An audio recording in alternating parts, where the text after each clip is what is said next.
Hudson County View, live and uncut. I'm your host, the guy that lifts barbell plates and eats T-bone steaks and still has a demeanor that's sweeter than a chocolate cake, John Arhitis. And of course, wishing everyone a happy and healthy new year. And with that, obviously it's been a few weeks. We got a whole laundry list of topics to discuss. First of all, just wanted to take a moment to acknowledge a couple of local law enforcement officers that passed away. First, we got Hudson County Sheriff's Office Lieutenant and SWAT Commander Matt Vogel, just 49 years old, passed due to a bout with COVID-19. And then from the Hudson County Corrections, we also heard about the passing during the holiday season of Sean Williams. So just wanted to briefly acknowledge them and certainly wish my deepest condolences to their friends and families. We're also going to be talking about what's going on this election season, of course. So we're going to chat a little bit about what's going on in the Bayonne municipal elections. Mayor Jimmy Davis announced his first running mate today. It's not going to surprise anyone who's paying close attention, but we want to give you the latest there. We're also going to talk about the 8th District congressional race. Again, not at all shocking, but we heard from Rob Menendez Jr. for the first time, formally launching his campaign on January 6th, which, of course, was a calculated move, being the one-year anniversary of those riots, those attacks at the U.S. Capitol, of course, most widely known as the insurrection attempt. So we're going to talk about that. We're also going to talk a little bit about all these reorganization meetings, who's going to be in the leadership roles for the Jersey City Council, for the Hoboken City Council, the Jersey City Board of Education, and perhaps even more. And today, joining me remotely is going to be the former Jersey City Board of Education President, Mussab Ali. So all that and a little more, perhaps, right after we get this word from our sponsors. Good Friend Self-Storage in North Bergen, New Jersey is a fully climate-controlled facility equipped with state-of-the-art security, packing supplies, a Refer Friend program, and multiple loading docks convenient for commercial use. Located just off of Route 3 at 4301 Tunnelly Avenue, Route 1 and 9. Call 201-867-2444 or visit us on the web today. Good Friend Self-Storage. Let us be your good friend. Burns Brothers Memorials, Monuments, and Markers, 787 Tunnelly Avenue, Jersey City. Hudson County's only monument maker, serving all faiths and cemeteries. Design, studio, and large inventory on site. Cemetery inscriptions and custom orders welcome. Burns Brothers Memorials, Monuments, and Markers, 787 Tunnelly Avenue, just south of Secaucus Road. Craftsmanship that will last for all eternity. Burns Brothers, Jersey City, Albert H. Hopper, North Arlington. Visit us on the net. Hudson County View, live and uncut. John Arhitis, as I just mentioned a moment ago. Today I'm joined with former Jersey City Board of Education President Mussab Ali. Mussab, Happy New Year. Thanks for joining me today. Hey, John, thanks for having me. I'm really happy to be back in the show. All right, excellent. So, first of all, just a general question for you. So obviously you just finished up your term on the board, that 3-year term. So when you're looking back, what do you think is your biggest accomplishment, and what's the one thing you wish the board could have made a little more headway on since you were elected? Well, I'd say the biggest accomplishment was really the fight with our governor. This year we were able to work with Jersey Together and make some real progress in getting back this funding for our public schools. I think it leaves the board in a very good position going into the budget cycle next year. One of the biggest things about this is that next year, we were anticipated to be cut about $90 million from the governor, and it looks like we're going to get cut nothing. So that puts us in a very strong financial position going into the next year. I think one of the things I wish we could have improved on is really just, I think this is every government official wishes this, but, getting a grapple on the COVID-19 situation. When I came into this role last year, I was hoping to bring us to a return to normalcy, but it doesn't look like anyone's getting there anytime soon. Yeah, understandable. Obviously we're coming on year 2 and, hopefully there's no year 3 or 4, but, we're really day by day at this. That's why we're not sitting next to each other right now, right? So, all we can do is keep our fingers crossed. Yeah, totally. Absolutely. But anyway, so with that, let's talk about the reorganization meeting that was Tuesday night. So obviously, we saw Jerry Lyons elected president, and we saw the board take action. And now there's two vice presidents, Gina Vertibello and Natalia Iufi, of one in charge of instructional, one in charge of non-instructional. So, what do you think of this development? Yeah, I mean, this is something we had discussed our previous board as well. Having two vice presidents, and I think a district of our size. I mean, this is not uncommon. I mean, Newark has the same sort of setup. And I mean, personally, look, I'm a big supporter of Jerry Lyons. I think he's very rational. I think he's someone who's really dedicated to the system. And he was a big supporter of mine, even for me taking over this role. And so I'm supporting him 100%. And I think Gina and Natalia are going to be excellent in terms of representing their groups and representing their issues. And I think for this board, I think what's so cool about Jersey City here is last year when I was elected, I was the first Muslim on the board and then the first Muslim president. And now Jerry, I think, is the first LGBT president that we've had in Jersey City history. So I think it's another tremendous achievement for our communities. All right, yeah, definitely a notable point there. And also towards the middle of the meeting, I guess it was, we heard there's a little bit of discord about what's going to happen with the next superintendent. We've heard from JCEA President Ron Greco and others who say they'd like to see Norma Fernandez succeed Franklin Walker, but we didn't get that far. So, what do you think about this? Who do you think is the right person to step into the role? Look, I mean, again, I think at this point, my position on who's the best person doesn't matter that much anymore. But I think the right thing for the board to do is really to do a 6-month appointment and to do a full national search. I mean, I think, going into the next year, this district needs to have someone who's in a contract for a 3 to 5 year term, whether that's someone in-house or whether that's someone that we bring. I think the right thing for the board to do is start that national search immediately. And one of my recommendations to the new board members has been to involve the community and make sure we have community members that are represented as part of the superintendent search committee. All right, very good. So obviously, we're going to all have our eyes on that. And of course, like you mentioned just a few moments ago, the state funding looks like it's going to be staved off for the foreseeable future. But of course, the budget is still probably going to be short several $1 million, right? I mean, that seems to be the theme every January, Well, February. well, actually, no. Well, actually, I think this year we left ourselves in a pretty strong position. So the ARP money that we got last year of about 100 million, we didn't spend a lot of it. And even though we did some really cool things this year, we eliminated student lunch debt, we raised the minimum wage to $17 an hour in the district, we got teacher minimum wage to $61,000. I actually think we're going to be sitting in a very strong budgetary position where I don't think there's going to be a $10 million shortage. I actually think we're going to be sitting in a budget surplus. But the question is going to be, how much more investment do we want to put in our education? All right. Well, that's obviously a nice change of pace for the public school district. So let's see if that stays together between now and then. So, let's talk a little bit about yourself. Obviously, you're enrolled at Harvard. You want to get your law degree at the end of next year. And just tell me, what are your future plans when it comes to public service, when it comes to public education? What do you plan on doing next when it comes to Jersey City? Well, look, I think my heart really belongs to Jersey City. I mean, wherever I go in life, I can't help but think about how I can come back to Jersey City and help the residents here. I plan on raising my family here. And so I'm just going to continue to do what I can to fight to make Jersey City the greatest city in the world. I mean, everywhere I go, I tell people that I think that they should move to Jersey City just because of the wonderful, welcome community that it is. And I think there's just so many really strong attributes that our city contributes.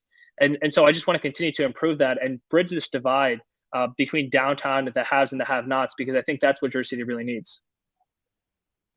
All right. We're going to talk about that further, Mussab, and we're just going to take a quick break from our sponsors. We'll be right back. Consumer Thanks, John. Carpets, 3408 Kennedy Boulevard in the Jersey City Heights, your one-stop store for residential and commercial floor treatments, carpeting, linoleum, tiles, laminates, hardwood floors, area rugs, remnants, all major brands, all in stock. Free estimates, same-day installation. Consumer Carpets, it's savings, selection, installation. Credit cards and debit cards accepted. Financing available. Consumer Carpets, price to fit your budget, installation to fit your schedule. On the net at consumercarpets.com. Consumer Carpets, Jersey City, 201-792-2712. Ford made their first all-electric SUV a Mustang. Rapid acceleration, reactive handling, 300-mile range. You control how it feels and how it sounds. It knows you. It dials into your preferred settings. It has an array of driver assist technology.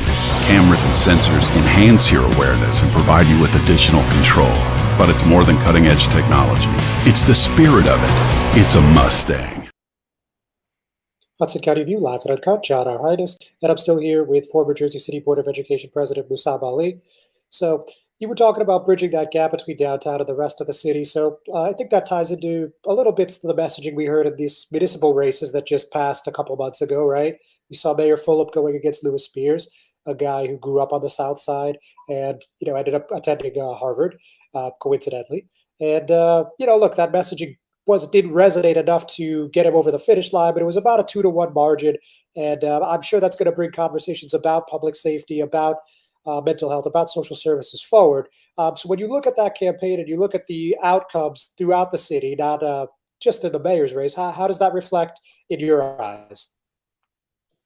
Yeah, I mean, I think for me, when I look at the way that our democratic politics work, I mean, I think that's the part that's a little unfortunate is that it seems like a lot of stuff is very machine oriented, right? I mean, look, it's Hudson County. I mean, no one's unfamiliar with that, but I think it's just a little unfortunate that there aren't more people who are involved in these races.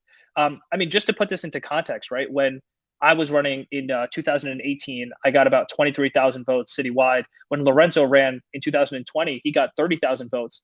And to think that someone who was on the school board got more votes than the mayor did, I mean, I just think it shows that there's not enough people who are getting involved in the democratic process. That being said, I mean, I think the mayor had a very strong message. I think he had a strong team, and I think his record speaks for itself. But when you look at the city, the municipality, and the results, I mean, Ward F, not only did we get a new councilman, but also in that ward, the mayor also lost, right? So I think there's definitely a part of the city that feels neglected and feels like there's more that can be done. And I think that, as a city, we really need to come together because there is so much development that's happening. But the question is, why aren't the people who are here in this city profiting from that development? Why does it feel like, the people that are not part of the city are the people who are really making major dividends from all this development that's taking place?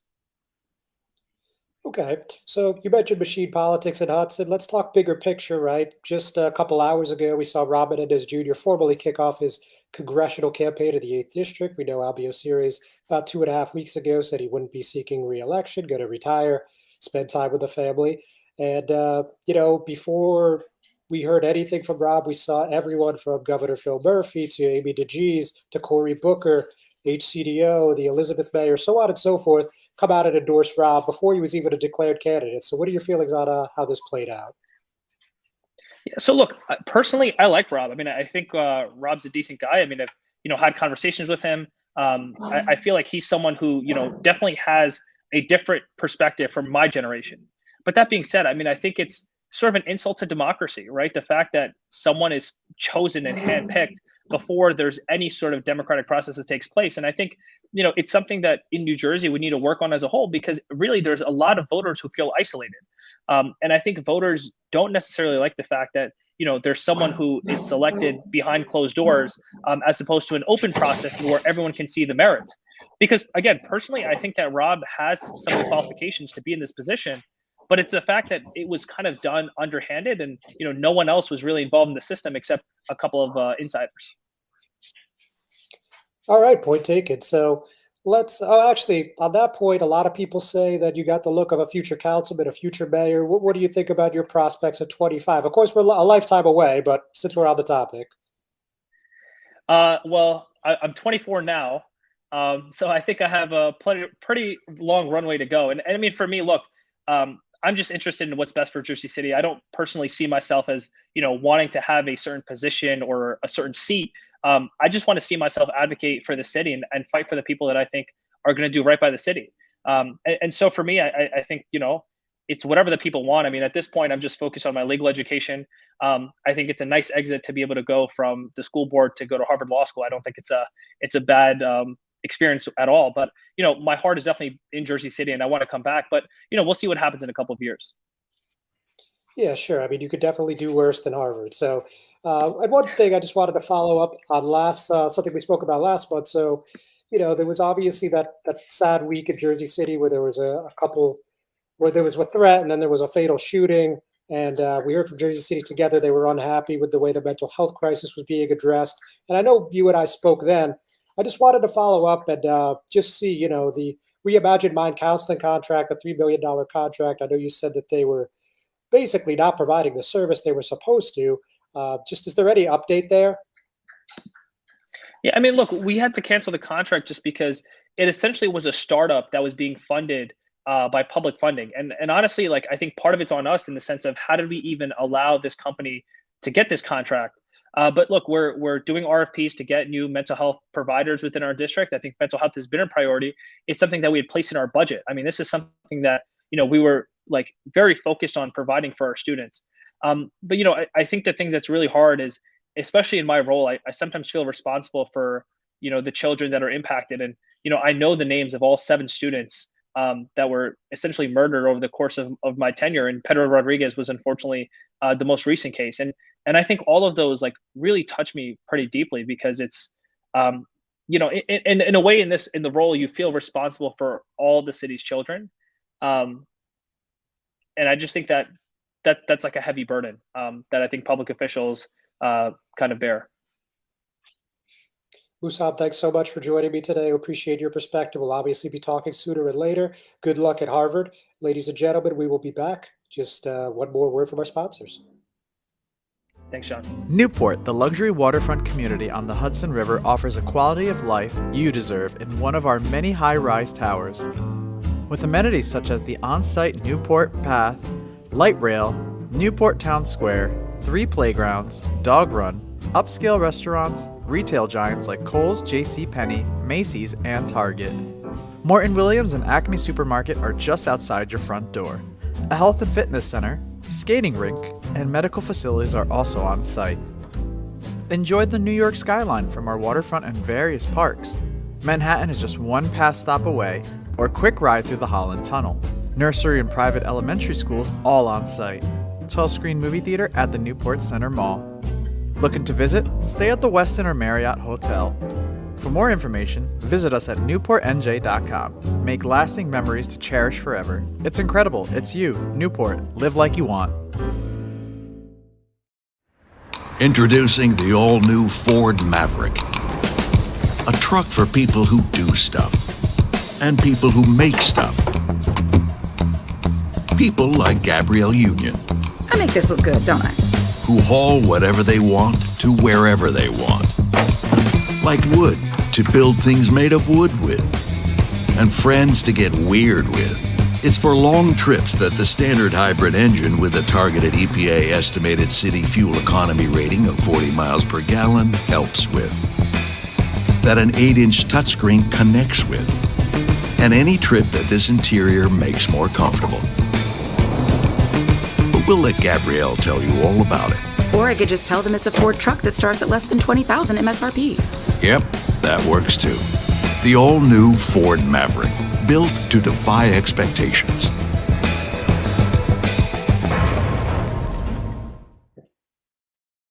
Hudson County View live on Uncut, John Arhitis. So obviously, there's a lot happening politically already. We're just a few days into the new year, but there's plenty to talk about. So let's start off in the Mile Square City. So last night we saw 3rd Ward Councilman Mike Russo get appointed as the council president. This is actually his first time serving in the role, despite being elected in 2003 and currently serving his 5th term. He was nominated by Councilwoman at Large Emily Jabor, and it was seconded by Councilman at Large Joe Quintero, who was just sworn in on New Year's Day, and this was his first meeting as a representative upon the dais. So we also saw there 2nd Ward Councilwoman Tiffany Fisher nominated Councilman at Large Jim Doyle, but that didn't receive a second. Long story short, Russo's nomination was approved 8-0-1 with Fisher abstaining. And it was the same vote for Jabor. And other than that, it was not a particularly dramatic meeting by Hoboken standards.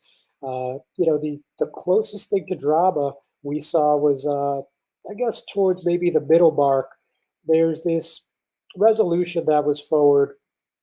It's a little technical, but I guess in short, this is what it is. So there was something about providing a topographic survey for a portion of Palisades Avenue. Now, in and of itself, that doesn't sound like a whole heck of a lot, right? And we heard from Community Development and Planning Director Chris Brown and he kind of spelled it out for us. He said there's a bill going through the state legislature which would essentially affect development that would be near to the Palisades Cliffs. We need to have conversations as to how that bill would affect development in Hoboken. So, as we've reported several times, there's a bill going through the New Jersey legislature sponsored by State Senator Brian Stack, of course, also the Union City mayor, and State Senator Nick Sacco, as you know, also the North Bergen mayor. And this would limit development on the cliffs. There's specific parameters about how anyone along that Hudson Bergen area on the cliff would be able to proceed forward with development projects. So this contract's actually just $9,800, which is a drop in the bucket for municipal government. But a couple people on the days were still not happy about it. We heard from Councilwoman Fisher again, and she said, if this is the purpose, aren't we better suited to be spending our time and energy on fighting the bill that's going through the legislature as opposed to kind of acknowledging that it passes? It's so bad for Hoboken, so why would we spend a dollar to do anything or support that legislation? So we heard from Russo, Doyle, and Fifth Ward Councilman Phil Cohen. They basically said that the municipality should have the information handy for current and or potential developers. And we also heard from Fourth Ward Councilman Ruben Ramos, who just served a term as council president last year, and he said we should be defending Hoboken residents and Hoboken's ability to develop as we see fit, as opposed to doing it the other way around. Jersey City on our border, they don't measure anything when it impacts us. I don't know why we're doing it the other way around in this case. And we heard from First Ward Councilman Mike DeFusco. He said that while this is a good planning metric, he thought that there was really no reason to rush this through. They could wait until this bill cleared the legislature, assuming that's what's going to happen. And Sixth Ward Councilwoman Jen Giattino had made that point earlier. And Russo said in response, I fully understand your perspective on it. I just think it's important for us to have that information as we go through these redevelopment zones and have these conversations with developers coming in. Long story short, the resolution passed 5-4 with DeFusco, Fisher, Ramos, and Giattino voting no. And just a quick, programming note, as far as the Hoboken City Council goes, a couple weeks ago, they had announced they were going to have limited public participation in person, but due to surging coronavirus numbers, 1,599 in December, to be exact, they decided that they're going to err on the side of caution and stay virtual until further notice. So with that, let's head over to the Peninsula City for a second. So as we know there, we have a declared race between Mayor Jimmy Davis, who just announced on Monday, and Council President Sharon Ashdodrowski, who announced in the middle of December. So obviously the big question is who is going to be on each respective ticket. Well, we have at least a partial answer now. Late this morning, we heard that Third Ward Councilman Gary LaPalooza is going to be running with Mayor Jimmy Davis. This is, again, as I said at the top of the program, not particularly stunning or surprising. He ran with Davis in 2014 and 2018, and he's sticking with him this time around as well. He said in a statement, serving alongside Mayor Davis, I'm proud of the progress we're making in Bayonne, the fact that we're consistently improving our city services while keeping property taxes stable, especially during these challenging economic times. We also heard from Davis, of course, and he said, we've worked together to move our city forward and make progress in so many key areas, but there is more that must be done, and there is no one I would rather work with to deliver for the people than Councilman LaPalooza. So, pretty strong mutual endorsements, not unexpected. But, that race looks like it's going to get hot sooner than later, so we're interested to see who Council President Nadrowski announced and when. But got a couple other political matters before we call it a day here. We're going to take one more break. We'll be right back. Not everyone celebrates the birth of a baby. You have options. Don't panic. New Jersey has safe havens for unwanted infants. Leave the baby with staff at any hospital, ER, police or fire station, or rescue squad. Call the number on your screen for safe haven locations or go to www.njsafehaven.org. No shame, no blame, no names. Safe Haven. Panepinto Properties, Jersey City, shaping the workplace with state-of-the-art office spaces and addresses your company desires. Building residences that define your home environment, adjacent to all modes of transportation with on-site parking available. The right address, the right lease. Call 201-521-9000 or visit online at panepintodevelopment.com. Panepinto Properties, building Jersey City for everyone. Hudson County View, live on Uncut, John Arhitis.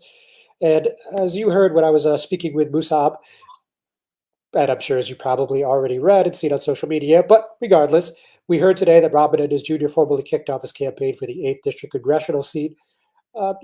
Very standard procedure, I guess you could say. This is something we've been expecting. This is something we knew was happening. Again, Congressman Series said in the Monday before the Christmas break, so I believe that was December 20th, that he wouldn't seek re-election, and he thought Rob Menendez Jr., the son of U.S. Senator Bob Menendez, a Port Authority commissioner and also an attorney, would be a great fit for this role. So obviously, today, as I mentioned at the top of the program, January 6th, the 1 year anniversary of those attacks, riots, and as many call it, an insurrection on the U.S. Capitol. And Menendez Jr. said he wanted to highlight that in his announcement. So he said, "This is a generation defining moment. How we move forward in a time of insurrection, global pandemic, and economic uncertainty will define the America we leave for our children to inherit, and will take all of us working together to succeed. With our future and our children's future at stake, we can no longer sit on the sidelines. That is why I'm running for Congress and asking you to join with me in this fight." The assault on the Capitol was about a part of our country unwilling to accept that our nation is changing and holding on to a past that has left too many behind. So, a lot of people are already saying this race is wrapped up again, as Mussab and I discussed briefly. If he had announced his candidacy until today, but we already know that Albio Series, Governor Phil Murphy, U.S. Senator Cory Booker, pretty much all the local Democrats in Hudson County, many powerful Democrats in Union County have already come out and endorsed Menendez Jr. However, with all that said, he is still expected to face a challenge from the left. A progressive challenger is expected to emerge. My sources are telling me that that won't be Hector Oseguera this time around, but we're going to keep our eyes on this race until the primary actually happens in June. So, there's plenty of time on the game clock, so to speak. With that, let's go to a little bit more policy-oriented story here. So obviously, everybody's talking about COVID-19. It happened for several weeks. Of course, everyone was looking at that when we were planning our holiday plans, Christmas, New Year's, so on and so forth. This spread of Omicron, this very infectious variant of the coronavirus, has impacted everybody's lives. With that said, I got wind of a new county policy that would see unvaccinated government employees use their own time if they get COVID, will be placed on unpaid leave if they don't have any, as well as pay for mandatory biweekly testing out of pocket.